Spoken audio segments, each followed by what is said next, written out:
Hello everyone, এটা হলো 30 day সিরিজের ডে 10। তো চলো দিনটা শুরু করা যাক। So good morning everyone. তো সকাল সকাল ভিডিওটা জিম থেকেই শুরু করছি। এই দিনকে জিমে ওয়ার্কআউট তো কিছু হয়নি, শুধু ফাজলামো হয়েছে আর ভীষণ মজা হয়েছে। আর ওয়ার্কআউট না হলে মজাই হয়। দেন আমি চলে গেছিলাম মিষ্টির দোকানে লাড্ডু নেওয়ার জন্য, কারণ এই দিন ছিল মঙ্গলবার। আর তোমরা তো দেখছোই যে রিসেন্টলি আমি মঙ্গলবার করে হনুমানজির মন্দিরে পুজো দিতে যাই।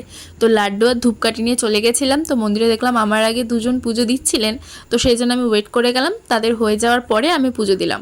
দেন বাড়ি এসে ফ্রেশ হয়ে নিয়ে আগে লাড্ডুটা খেয়ে নিলাম, আর তারপরে আমান বাদাম। সকালে আমান বাদাম খেয়ে যায়নি, যেহেতু পুজো দেবো তাই। দেন ব্রেকফাস্টে রুটিও খেয়ে নিয়েছিলাম।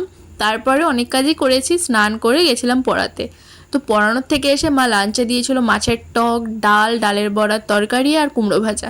দেন 4টের দিকে যখন আবার পড়াতে যাব, দেখি কি অন্ধকার করে মেঘ করেছে আর অসাধারণ বৃষ্টি হচ্ছিল। চলে গেছিলাম পড়াতে।